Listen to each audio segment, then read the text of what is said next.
Hello guys, कैसे आप सभी। सो गाइस, आप लोगों का चल रहा है मिरर ऑफ कॉमन एरर, जो आपके ग्रामर सेक्शन के लिए बहुत ही इंपॉर्टेंट बुक्स है।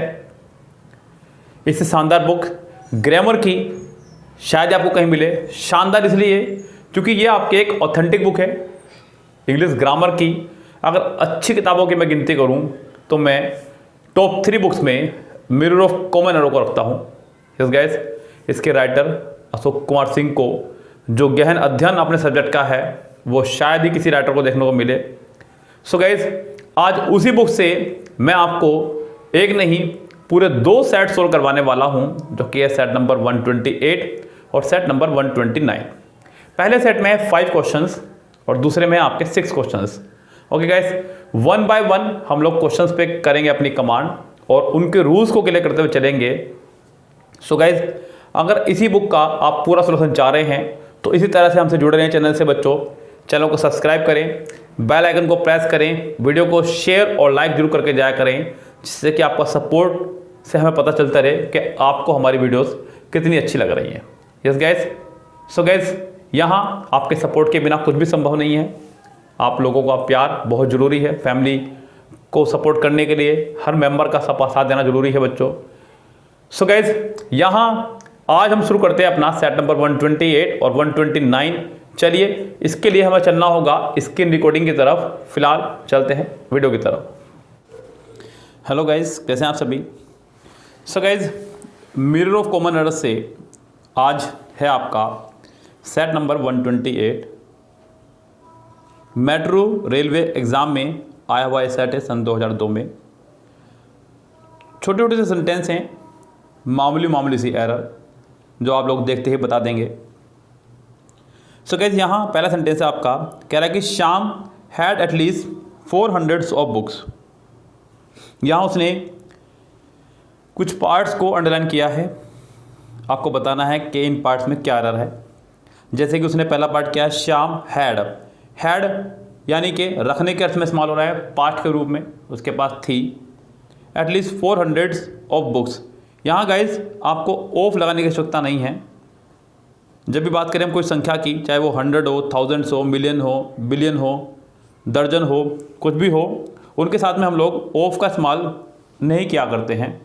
इस गाइज, तो यहाँ पे 100 बुक्स कहना काफ़ी रहेगा, 500 बुक्स कहना काफ़ी रहेगा, 400 बुक्स कहना काफ़ी रहेगा।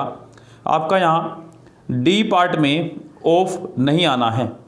ओके गाइज, तो सेंटेंस के डी पार्ट में हो गई है आपके एरर। कह रहा है कि 30 kilometres is a long way to walk. यहाँ ध्यान दीजिएगा, 30 किलोमीटर्स। मैंने आपको बताया नाउन के चैप्टर में कि नाउन 2 प्रकार के होते हैं आपके, मात्रात्मक और संख्यात्मक। एक वो जिन्हें आप नाप सकें, एक वो जिन्हें आप गिन सकें। ऊपर जो था ये संख्यात्मक था जिसे आप गिन सकते थे, नीचे आपका ये मात्रात्मक है जिसे आप नाप सकते हैं, तोल सकते हैं, उनको बोलते हैं। ओके गाइस, तो यहाँ दूरी को माप के बताया गया है कि कुछ किलोमीटर है, जितने भी उन्होंने कहा 30 किलोमीटर्स। तो गाइस, जब भी इनसे पहले कोई फिक्स संख्या लगी हो मात्रात्मक से पहले, आप उनके साथ में सिंगुलर वर्ब लगाएंगे, जो कि सही है। Is a long way to walk. कह रहा है कि 30 kilometres is a long way walk. यहाँ पे टू की आवश्यकता आपको नहीं पड़ने वाली है बच्चों। यस, इस सेंटेंस में भी टू यहाँ पे एक्स्ट्रा है, इसको मैं सुपर फ्लोज भी कर सकता हूँ। ओके गाइस, तो सेंटेंस में फिर से आपके डी पार्ट में हो गई है एरर। अगला सेंटेंस कह रहा है कि we have just lost an irreparable colleague. बच्चों यहाँ पे कह रहा है कि वी हैव जस्ट लॉस्ट। उसने यहाँ पे जस्ट का इस्तेमाल किया है, इसका मतलब सेंटेंस हमारा परफेक्ट में जा रहा है। सेंटेंस परफेक्ट में ही जाता है जस्ट वाला, तो यहाँ पे इसको लेकर के कोई प्रॉब्लम नहीं है। यहाँ आपका जो प्रॉब्लम है वो है फिर से डी पार्ट में, वोकैबुलरी सेक्शन को लेकर के। यहाँ आपको कह रहा है कि we have just lost an irreparable, नहीं यानी कि इरिपेरेबल का मतलब जिससे सुधारा ना जा सके, बिल्कुल ऐसा नहीं है बच्चों। यहाँ पे एक वर्ड आना है कलीग के लिए, या तो आप इसे लविंग कह लें, एफेबल कह लें, इंटीमेट कह लें, और भी बहुत सारे शब्द इस्तेमाल कर सकते हैं आप यहाँ पे, लेकिन इरिपेरेबल आपका शब्द यहाँ पे इस्तेमाल नहीं होगा। इस सेंटेंस के भाव के अर्थ में। ओके गाइस, तो सेंटेंस के फिर से डी पार्ट में हो गई है आपके एरर। आगे बढ़ते हैं तो देखते हैं, कह रहा है कि the cat chased a bird who flew and perched itself on a branch of a tree. बच्चों यहाँ पे बात कर रहा है कैट की। The cat chased a bird who, और उसने एक रिलेटिव प्रोनाउन लगाया हु। गाइस ध्यान दीजिएगा, हु आपका एक रिलेटिव प्रोनाउन है जो सिर्फ और सिर्फ व्यक्तियों के लिए लगा करता है। आप व्यक्ति से अलग इसका इस्तेमाल नहीं कर सकते। यहाँ पर बात हो रही है बर्ड की। बर्ड के लिए आप हु का इस्तेमाल नहीं करेंगे, ये यहाँ पर रॉन्ग होगा। बर्ड के लिए आप दैट का इस्तेमाल कर सकते हैं, विच का इस्तेमाल कर सकते हैं। यानी कि कुल मिला के बात यह है कि सेंटेंस के बी पार्ट में है आपके एरर। बी पार्ट में आप बर्ड के लिए हु का इस्तेमाल नहीं करने वाले हैं। ओके गाइस, तो सेंटेंस का बी पार्ट है यहाँ फिलहाल रॉन्ग। सेट का लास्ट क्वेश्चन देखिएगा, कह रहा है कि mister Malhotra along with his friend were invited to dinner. Guys ये बात मैं आपको कई बार बता चुका हूँ कि जब दो नाउन या प्रोनाउन विद, अलॉन्ग विद,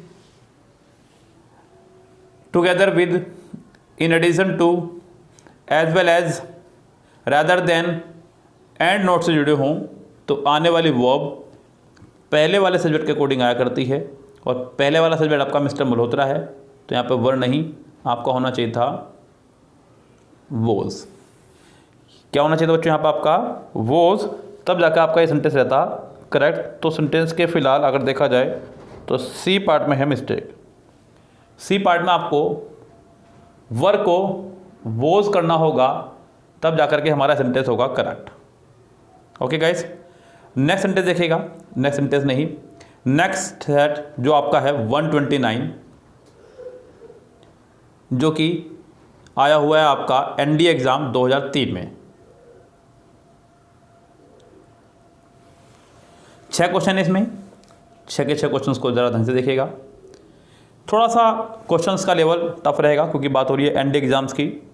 वो जो एग्ज़ाम था मेट्रो का एग्ज़ाम था जो कि बहुत टुच्चा सा एग्ज़ाम था, यहाँ बात हो रही है एनडीए एग्ज़ाम की, तो थोड़ा सा लेवल रहेगा इसका tough, so be careful.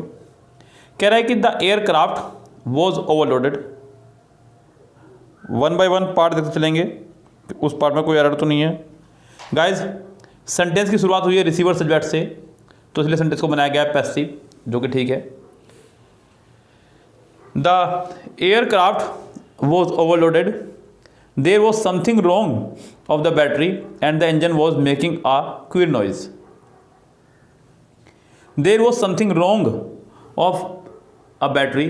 So guys यहाँ पर बात कह रहा है देयर इज समथिंग रॉन्ग। बच्चों रॉन्ग के साथ में आप लोगों का जो फिक्स प्रपोजिशन रहता है वो रहता है विद, नॉट ऑफ।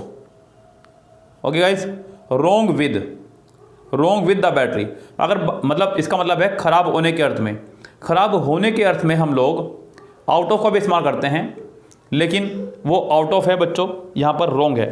तो आउट के साथ ऑफ होता, या तो आप यहाँ से रॉन्ग हटाइए, आउट लगाएं, या फिर यहाँ से ऑफ के जगह आप विद का इस्तेमाल करेंगे। सेंटेंस के बी पार्ट में रॉन्ग विद द बैटरी आपका होना चाहिए था, सेंटेंस के बी पार्ट में हो गई है आपके एरर। यस गाइस, तो फिलहाल इस सेंटेंस के है बी पार्ट में एरर।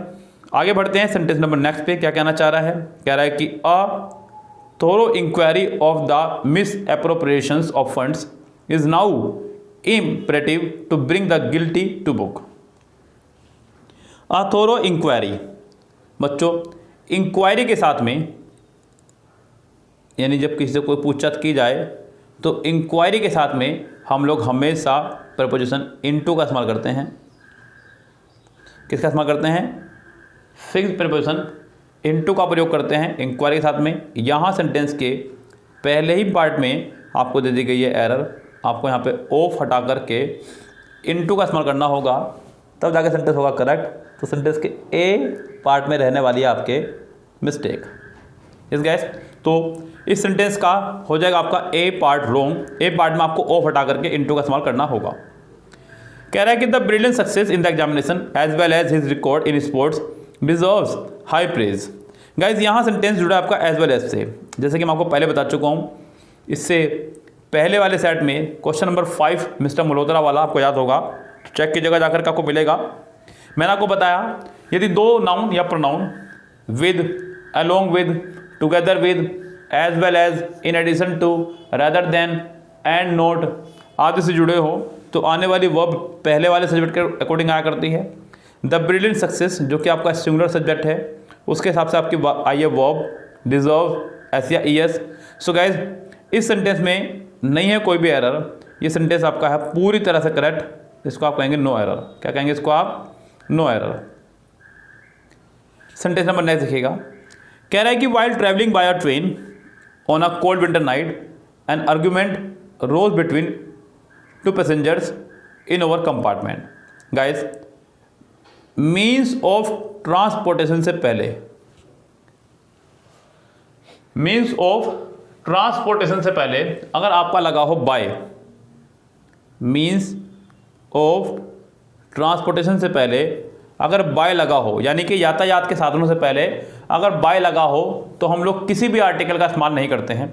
कई बार आपने अपने स्पीकिंग के दौरान इन शब्दों का इस्तेमाल भी किया होगा कि आई केम हेयर बाय बस, बाय ट्रेन, बाय कार। जब भी आप इसके साथ इस्तेमाल करते हैं तो आप इनके साथ में आर्टिकल का इस्तेमाल नहीं करेंगे। अगर मीन्स ऑफ ट्रांसपोर्टेशन से पहले आपका इन या ऑन होगा तब आप आर्टिकल का इस्तेमाल कर सकते हैं, लेकिन फिलहाल यहाँ पे बाय है तो आपको यहाँ से आर्टिकल अ हटाना होगा। सेंटेंस के पहले ही पार्ट में हो गई है आपके error. I can not find where has he gone through I have tried my best, though I have tried my best. Guys sentence में कभी भी अगर WH फैमिली यानी कि who, whom, why, what, when, where, whose, which, how, how much, how many बीच में हो और वो एज ए इंटरोगेटिव भी काम कर रहा हो, क्योंकि यहाँ पर ये एज ए रिलेटिव प्रोनाउन तो काम नहीं कर रही है। आई कैन नॉट फाइंड क्योंकि सेंटेंस वर्ब पे खत्म हुआ है, नहीं तो फिर इससे पहले कोई नाउन होना चाहिए था। इसका मतलब ये आपका एक एज ए इंटरोगेटिव वर्ड ही है। अगर WH फैमिली कभी भी सेंटेंस के बीच में आ जाए तो आप उसके साथ में पहले सब्जेक्ट लगाएंगे, बाद में लगाएंगे वर्ब।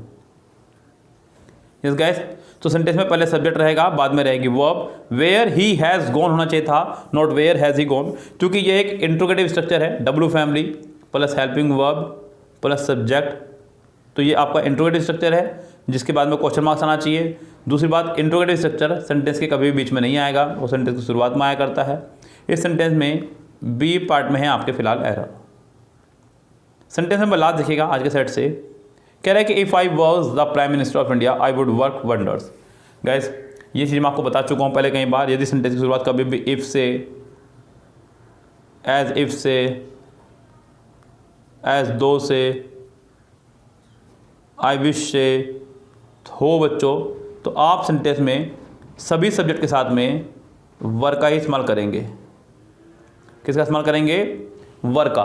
तो गाइस यहाँ पर सभी सब्जेक्ट के साथ में हमारा होना इस्तेमाल वर का, जो कि फाइनल है। So if I were the prime minister, ये कंडीशनल सेंटेंस है बच्चों। If plus subject plus were plus noun, साथ में नाउन या प्रोनाउन ही होना चाहिए। अगर वर्ब होगी तो ये स्ट्रक्चर आपका चेंज हो जाएगा।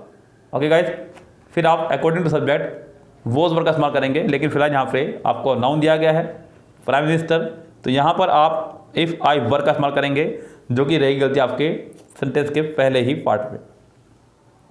ओके गाइज, तो ये थे आपके आज के दो सेट एक साथ, सेट नंबर 128 और सेट नंबर 129, जो कि आपके आए हुए थे एक मेट्रो रेलवे एग्ज़ाम में और एक एनडी एग्ज़ाम में।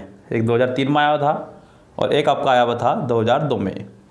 इस गाइस बुक लगभग समाप्ति की तरफ बढ़ रही है। डेली हम लोग करा रहे हैं इससे कुछ ना कुछ आपको। बस इसी तरह से आप जुड़ रहिए हमसे और अपना सपोर्ट हम पे बढ़ाते रहिएगा। फिलहाल गाइज लेते हैं आपसे विदा। Goodbye, have a nice day.